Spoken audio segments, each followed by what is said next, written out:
a trabajar el tema de la inseguridad para que podamos seguir avanzando. Y la pregunta es, ¿cómo atravieso esos procesos que hoy me tocan atravesar con la inseguridad? Y la respuesta tiene 2 letras, con fe. No hay otra forma de atravesar los procesos de inseguridad si no es con fe. Así que voy a preparar mi celu Biblia porque no está presentable la que tengo en papel. La tengo un poquito detonada y no estaba para venir en presencia. La dejamos en casa, así que me tomé el trabajo de hacer captura a la celu Biblia para que pueda poner en modo avión el celular acá.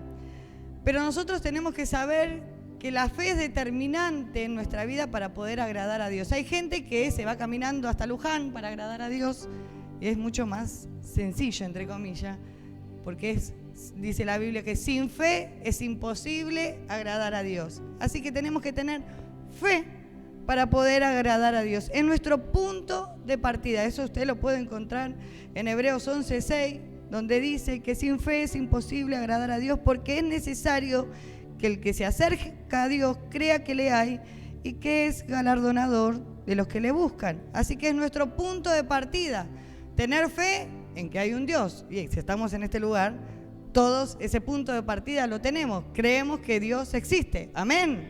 Amén. Hasta ahí estamos todos de acuerdo. Es que muchas veces creemos que Dios existe y le creemos en Dios, pero no le creemos a Dios cuando estamos atravesando ciertos procesos.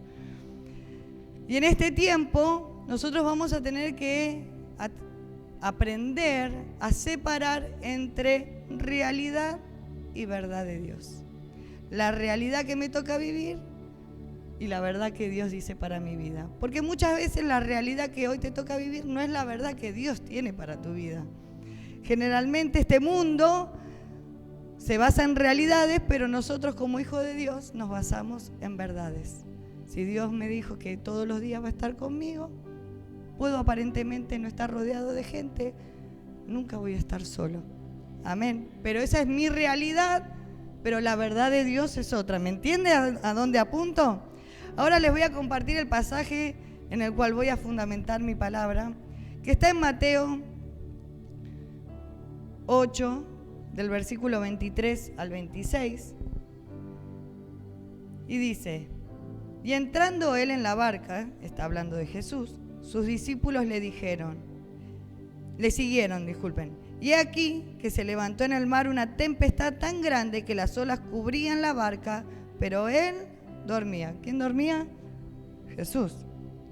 Y vinieron sus discípulos y le despertaron diciendo: Señor, sálvanos que perecemos.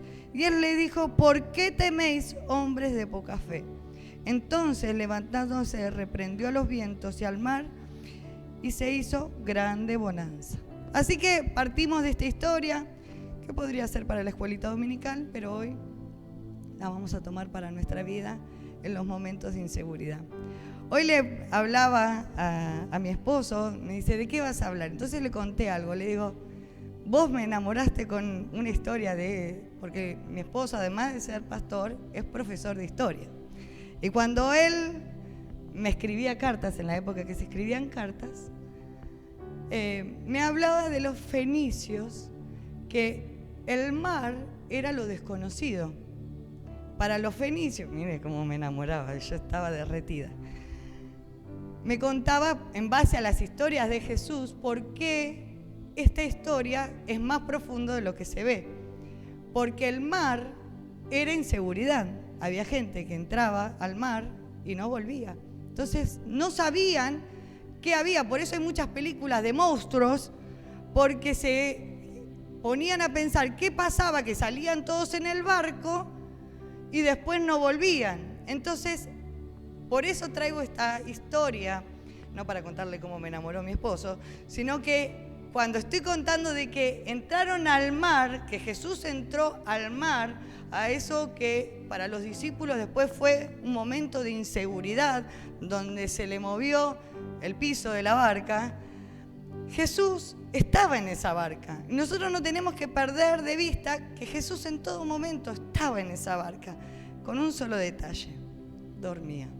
¿Conoce a alguien que duerma profundo? No mire a nadie, como siempre digo. Veo que para decir, le pasó un camión por al lado. Hay gente que se levanta y dice, ¿llovió? No me digas. Sí, se cayó el cielo, se partió, no tenemos luz, llovió por acá. No se dio cuenta. Hay gente que duerme. Se ve que Jesús tenía ese tipo de sueño. O a uno lo asocia un poquito más a su adolescencia, cuando te podían poner la marcha de no sé qué al lado y vos no te despertabas. Bueno, pero Jesús cuenta la historia que él dormía en medio de una gran tempestad, que era tan grande que aclara que las olas cubrían la barca. No sé si usted tiene cable o ha visto esas series de pesca mortal. ¿Alguno la ha visto? Yo no pesco, pero la he visto. Y a las olas. Mamá, cuando viene la ola que se le viene sobre el barco y se le mueve y se mojan. Y uno tiene que entender que ante la inseguridad que le provocaba estar en el mar de noche, que se le moviera la barca mojado, que las cosas se movían de un lado para el otro, todo eso a los discípulos les generaba una inseguridad tan grande que lo terminan despertando a Jesús. Y le dice, ¿no te das cuenta que perecemos? ¿No te das cuenta que estamos muriendo? Y yo busqué en otra versión, NBI, pero en otro evangelio, en Marcos 4, mire lo que dice. Mientras tanto, Jesús estaba en la popa, durmiendo sobre un cabezal. Así que los discípulos le despertaron, diciendo, Maestro, gritaron, ¿no te importa que nos ahogamos? Es que en los momentos de inseguridad, y vuelvo a decir, inseguridad te puede producir distintas cosas. En nuestra cotidianeidad no necesitamos un gran problema para estar inseguros. No sabemos si llegamos a fin de mes, no sabemos si podemos pagar la luz, no sabemos si vamos a poder terminar de realizar tal trabajo, no sé si mi familia va a terminar llegando a Cristo, no sé cuál es el proceso que cada uno esté atravesando. No sé si Dios me va a usar, no sé si voy a poder lograr lo que me está pidiendo la pastora Noelia o el pastor Cristian. Inseguridades generalmente tenemos en la vida. Y acá dice que ellos le dijeron, ¿no te importa que nos ahogamos?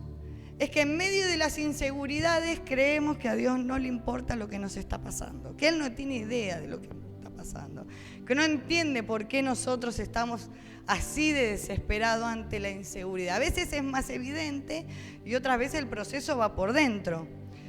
En este tiempo, hace, 3-4 días, volvió mi esposo de Bolivia. Estuvo 20 días en Bolivia. Y tuve que enfrentar una de las inseguridades del último tramito de mi vida, más cercana, que era manejar. Había hecho el curso, ya había manejado la camioneta, pero cuando él no estaba, yo tenía que llevar a los chicos a la escuela, ir a la iglesia. Y decía, Señor, ¿cómo voy a hacer? Mis inseguridades afloraban en ese momento. Y el Señor me empezó a hablar en esta palabra desde ese momento. Y yo dije, Señor, no me dio un espíritu de cobardía, me dio un espíritu de poder para enfrentar mis temores. Así que me subí a la camioneta y le decía, Señor, vos estás conmigo. Vos estás conmigo, vos estás conmigo. Obviamente que muy prudente iba y tampoco hice recorridos muy largos y no estoy en la ruta todavía. Pero pude vencer. Pero muchas veces nosotros no nos damos cuenta que la tormenta nos grita fuerte. Que atravesamos momentos de inseguridad porque la tormenta está fuerte. No es que no había tormenta, no es que ellos la estaban imaginando. Las olas le venían, dice que cubrían la barca. Y hay momentos de inseguridad que nos van pasando que hace que la tormenta te hable. Muchas veces nos levantamos con el problema y nos vamos a acostar con el problema. Tenemos una situación en nuestra casa que nos dice, no sé, vas a perder a tus hijos, vas a perder el trabajo, vas a perder tu matrimonio, no vas a lograr esto, vas a fracasar en aquello, esto nunca lo vas a poder lograr. y lo que más hace es sacudirnos la barca. Se sacude nuestra barca y eso nos genera inseguridad. Empezamos, sí, esto no lo voy a poder hacer, no lo voy a poder lograr. Esto está hecho para otros. No, porque la inseguridad hace que perdamos en todo momento de vista que Jesús sigue en la barca. Que Él nunca se bajó de la barca. Que los que nos olvidamos de quién está en la barca somos nosotros, porque Él sabe quién es. Por eso en la palabra después dice que Él se levantó y reprendió a las olas, al viento. Y muchas veces nosotros nos vamos a tener que levantar en fe y hacer algunas locuras en el caminar de Cristo y mandar a callar la tormenta que se levanta. Si es diablo mentiroso, yo no te creo, yo sé que Dios tiene propósito con mi casa, yo sé que Dios me va a prosperar, yo sé que Dios me va a acompañar, que Él me va a dar el sustento y así desafiarnos y a veces quizás pasas como loco o como loca. Pero en el Evangelio esa locura está aceptable porque sabemos en quién creemos y en quién está nuestra barca. Por eso hoy te vengo a desafiar en fe, a que dejes la inseguridad o esos temores de lado. En medio de los procesos que estés atravesando, vas a tener que decidir si le crees a la tormenta o al Cristo que está en la barca. ¿Vas a creerle más a tu realidad o vas a activar una fe que sobrepasa todo entendimiento, que sobrenatural? Y dice acá la historia, en Mateo 8:26, que le dice Jesús: ¿por qué tienen miedo, hombres de poca fe? Y lo que yo me ponía a pensar es que no les dijo que no tenían fe. Le dijo que el temor hacía que tuvieran poca fe. Porque cuando el temor prevalece, la inseguridad es temor. Es no saber qué va a pasar. No sé qué viene después de esto. Entonces, lo que genera en nosotros es que la fe nuestra se baje. La carga, como vio el celular, usted tiene la carga acá, que se da cuenta si tiene mucha carga o poca carga. Bueno, nosotros también tenemos la carga de la fe y voy a decir, mucho temor, se me bajó la fe. Y en esto de la fe, nosotros tenemos que entender que es un músculo. Hay gente que tiene don de fe. Hay gente que usted le habla y le brota, ¿no? Dice algo, declara en fe y va y camina y pasan milagros. Y hay otros que tenemos que ejercitarla. Empezamos con una fe chiquita, que yo la pongo como que son escalones de la fe. No es que es así teológicamente, déjenme jugar con los escalones. Y el primer escalón es el que te dije que estaba en Hebreos 11:6, que tengo que creer que Dios existe. Ese es el primer escalón. Si no creo que Dios existe, no se activa mi fe en Dios. El segundo escalón viene a ser, yo la llamo la fe del maná. La fe del maná es la providencia de todos los días. Y ustedes lo habrán visto en su vida, que en algún momento dijiste, ¿cómo voy a hacer esto? ¿Cómo voy a lograr? Y llegó el día, el momento, la hora, y tuviste paz para hacerlo, o para enfrentarlo, o tuviste la plata que necesitabas para poder pagarlo, y tuviste los recursos que necesitabas para poder enfrentarlo en ese momento. No hablo solo de lo económico, sino que el Señor te trajo claridad a tu mente y tenías que hablar y pudiste hablar y dijiste, wow, esa es la fe del maná, cuando Dios provee todos los días. Esa es una fe que se ejercita, porque uno tiene que creer que Dios todos los días va a proveer. Y en la iglesia, bueno, acá hoy me acompañan pastores internos del ministerio, Gise, no los presenté, y Seba, ellos ya lo habrán escuchado, que una vez mi hija vino y me dijo, ma, para el jueves tengo que llevar, supónganse, 2 cartulinas, un fibrón, me hizo una lista para la escuela. Yo en ese momento no tenía. Le dije, ¿cuándo la necesitas? El jueves la vas a tener. Porque activé mi fe y activé la de ella. Para el jueves estuvo. Porque es un ejercicio que yo hago donde veo la mano de Dios todos los días en lo cotidiano, en lo que te toque atravesar. Y ahí empezás a ejercitar la fe. El tercero, lo podría decir como es la fe que te alcanza para saber que Dios va a obrar en el otro. ¿Vieron que es más fácil creer que Dios va a hacer un milagro en el otro? ¿Cuántos tienen milagros? Saben que Dios puede obrar en la vida de tu hermano. Dios va a obrar. Ustedes se conocen, así vos decís, sí, Dios va a obrar en la vida de la pastora Noelia, Dios va a prosperar, Dios va a sanar, ¿no? Pero te alcanza la fe para el otro. Miren, eso está en la Biblia. Dice Marcos 2:5, dice, como no podían acercarlo a Jesús por causa de la multitud, quitaron parte del techo de encima donde estaba Jesús y luego de hacer una abertura bajaron la camilla en la que estaba acostado el paralítico y al ver la fe de ellos, Jesús le dijo al paralítico, levántate. O sea, por la fe tuya que vos tenés hacia otros van a llegar a Cristo, otros van a ser sanos. Ahora el cuarto escalón cuesta un poquito más porque es la fe de creer que Dios va a cumplir nuestros imposibles.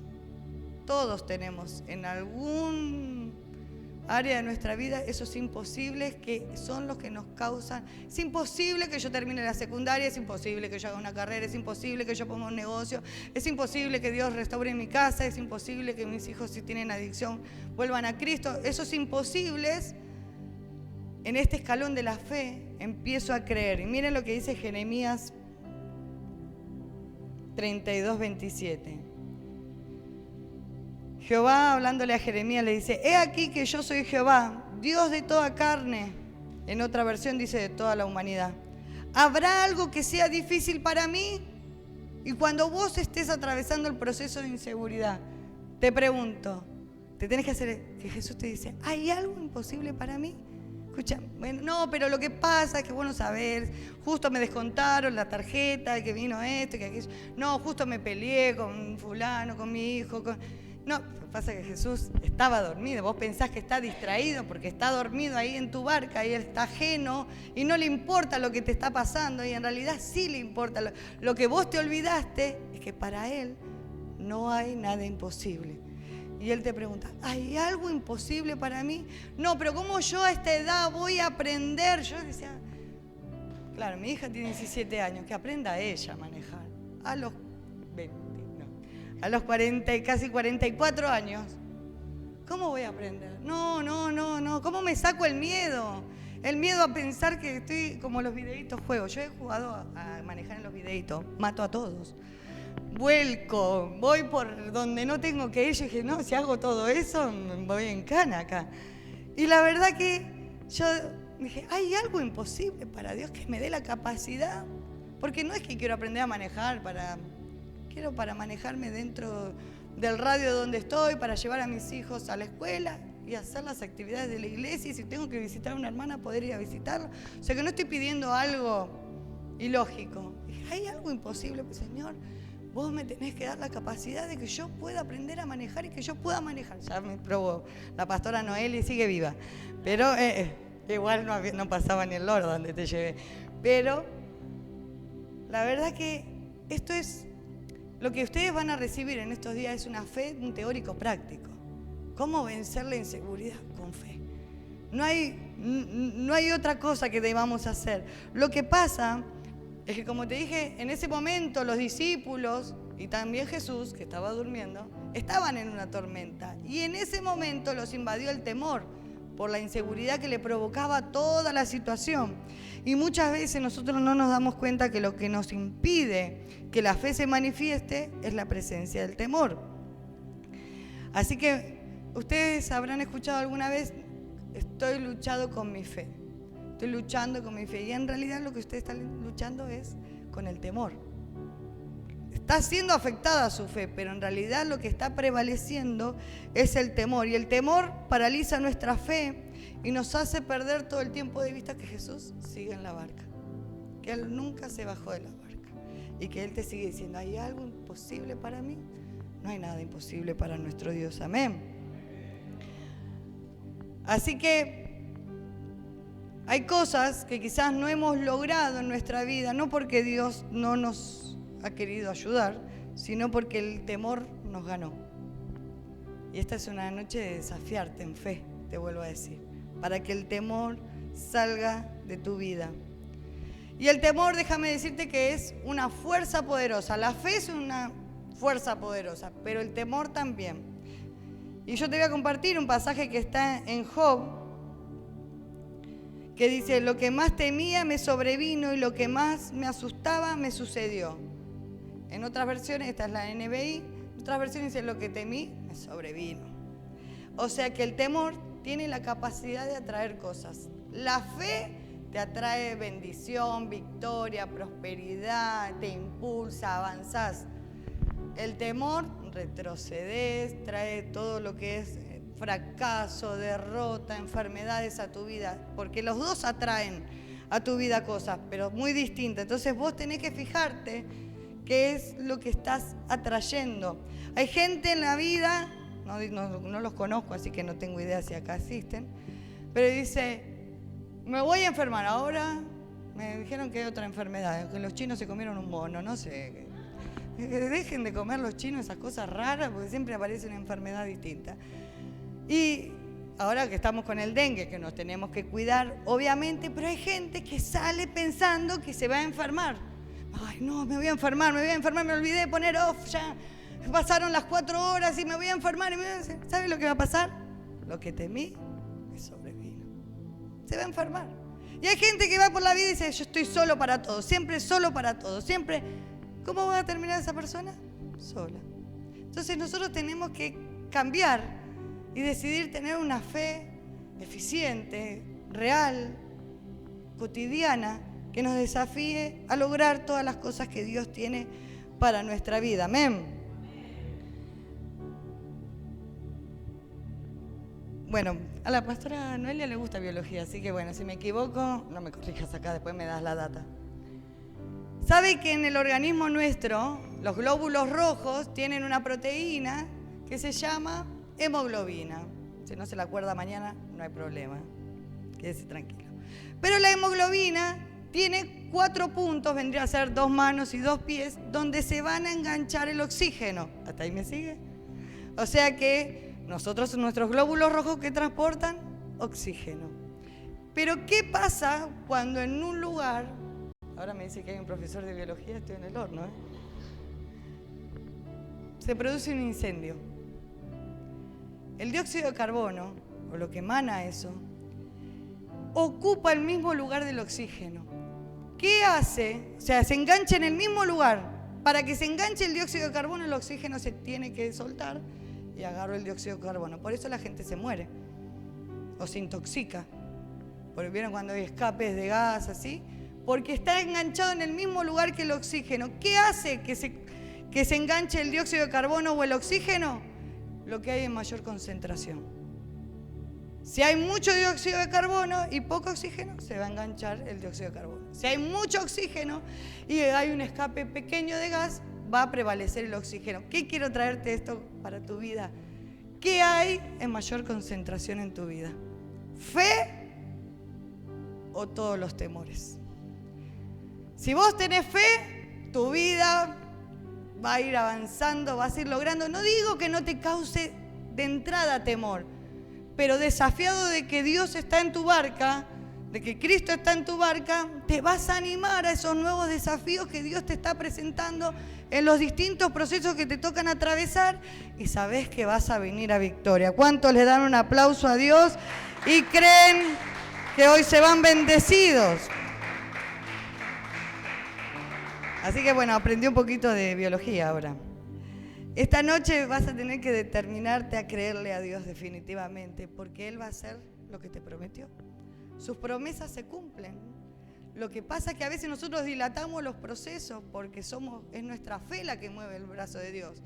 No es nuestras lágrimas, podemos llorar, sí, a los pies de Cristo, pero eso no mueve el brazo de Dios, es nuestra fe, es creerle, es saber que aunque esté atravesando distintas circunstancias, Dios me lo dijo, Él lo va a hacer. Él me lo prometió, Él lo va a cumplir, amén.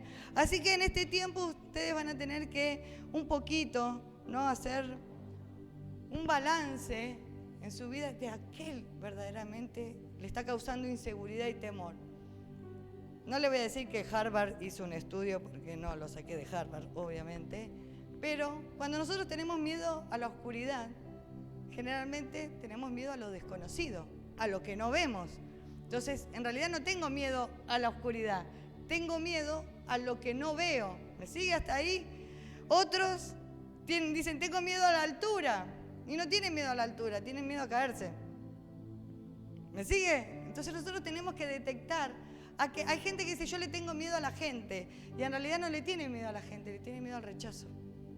Vieron que hay una, no sé, tiene nombre, no sé qué fobia de la gente, no sé si es fobia social. No, en realidad tiene miedo al rechazo muchas veces, a que le den la espalda. Entonces tenemos que detectar,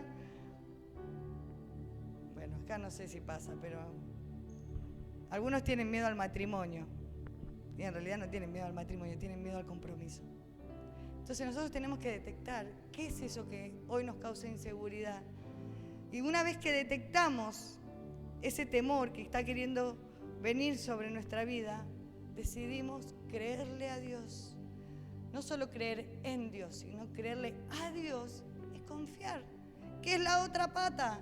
Tengo que tener fe y confianza en Dios. Pero si yo no creo en Dios, ¿cómo le voy a confiar?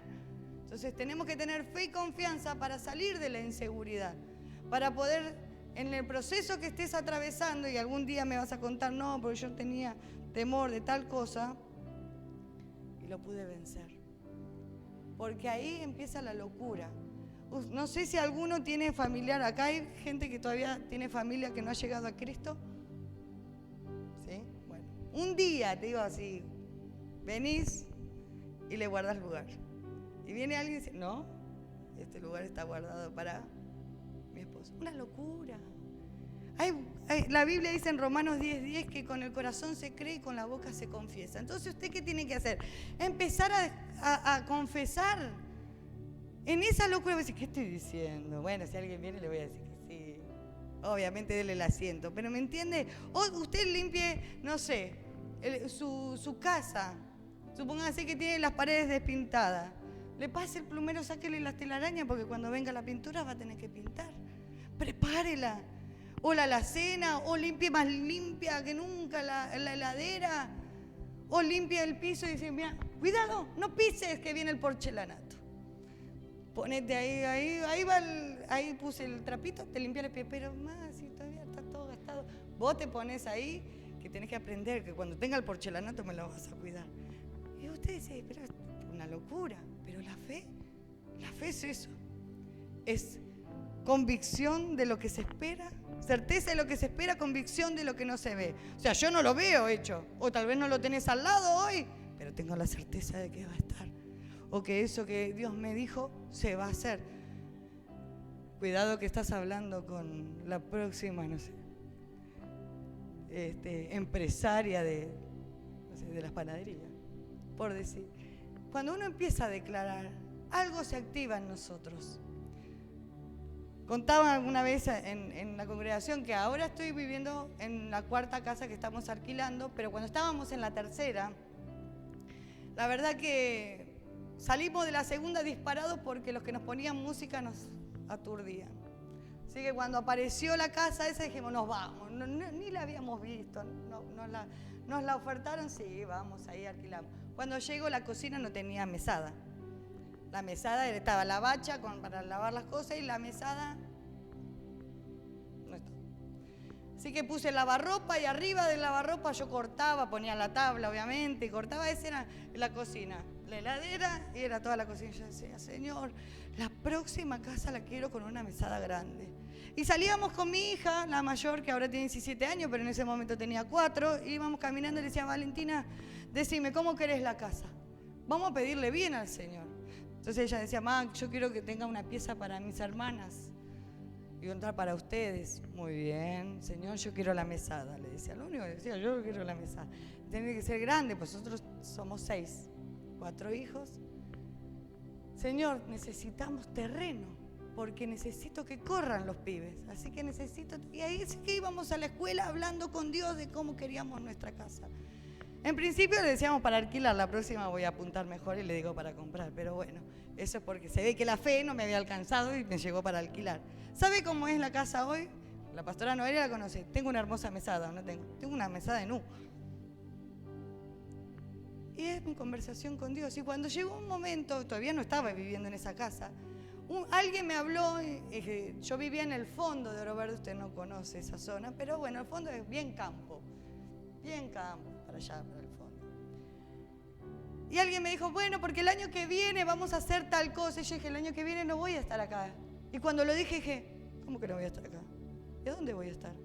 Señor, más vale que nos des una casa en otro lado, porque yo ya dije que no voy a estar. Y si cuando lo haga estoy, no, yo tengo que estar en otro lado. Y eso hizo que se activara mi fe, mi desesperación para ver la mano de Dios, de que no estaba loca. ¿Cómo que voy a declarar que no voy a estar? ¿Y dónde voy a estar si no vi otra casa? No había visto otra casa. De hecho, la casa que estoy alquilando nunca estuvo en alquiler. Fue un milagro de Dios. Que pasé por una casa, le dije, disculpa, ¿la están arreglando? Sí, que es para alquilar. No sé, me dice, yo soy el albañil. ¿Y sabés quién es la dueña? Sí. Me la nombró. Es la dueña. Y me la alquiló. Nunca estuvo en alquiler. Y mis hijos tienen en un primer piso sus habitaciones. Tengo un varón que tiene su habitación. Para mí es una locura. Pero Dios me dio lo que yo le pedí. Y ahora está en la lista la casa propia. Pero yo sé que aunque mi realidad, mis ojos, me causen inseguridad, porque la verdad, no estoy hablando de partido político, pero la Argentina siempre ha pasado crisis desde que yo estoy chiquita, no sé, una tras otra. A alguno le viene mejor uno, a otro le viene mejor otro, pero nosotros siempre la remamos. Entonces, digo, Señor, ¿y ahora cómo la vas a hacer? Se está poniendo linda la tormenta, ¿eh? Se me mueve la barca, imagine que estoy alquilando y cada 3 meses me aumentan. Así que le digo, Señor, linda la barca, ¿eh? Pero vos seguís conmigo. Vos me vas a dar la salida, vos no te vas a bajar de la barca, y eso es lo que yo vengo a traerte hoy. Quizás no es una palabra muy profunda, ni teológica, como para hacer libros. Pero siempre recordar que ante la inseguridad que se nos presenta en los procesos, no nos olvidemos que Cristo está en nuestra barca. Que Él no se ha olvidado de nosotros como pensaban los discípulos. No es que no le importamos, sino que Él sabe quién es. Entonces, si lo tenemos a Él, lo tenemos todos. Y te vuelvo a decir, ¿acaso hay algo imposible para Dios? Entonces, cuando venga la inseguridad, vos decís, ¿para qué esa pregunta que me habían dicho? ¿Acaso hay algo imposible? No hay nada imposible para nuestro Dios. Y voy a terminar este pasaje, Isaías 41, te lo voy a regalar para que te lo lleves atesorado. Isaías 41, versículo 10, y después salto al 13, que dice, no temas porque yo estoy contigo. No desmayes, porque yo soy tu Dios que te esfuerzo. Siempre, escuche, siempre te ayudaré, siempre te sustentaré con la diestra de mi justicia.